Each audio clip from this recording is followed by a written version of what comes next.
this tutorial video, we're going to go through wall shoulder CARs. Now, shoulder CARs stands for controlled articular rotations, but that's just a fancy way to talk about how we're rotating the shoulder as a whole. So you're going to stand on the wall because you're going to use the wall as a reference point.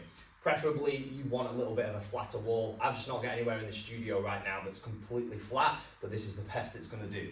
So we're going to stand side on to the wall. One arm in front of us. This is the arm that's going to be working. From here, you're going to drive your hand up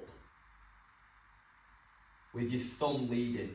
You're going to get to a point where you just feel blocked. You can't take your hand behind you until you rotate your shoulder.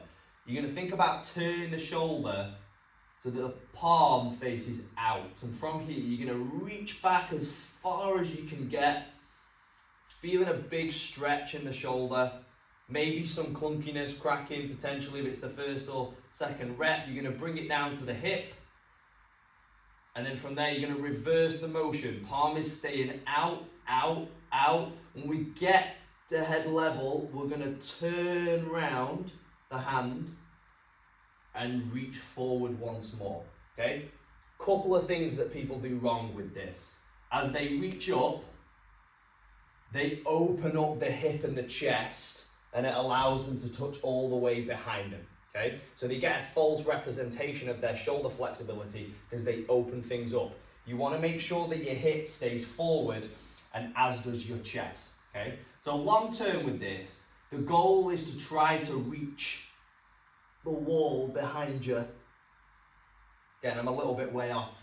But for someone that's performing this, and when you rotate, you're all the way out here, you've got a lot of work to do to try and bring it a little bit closer.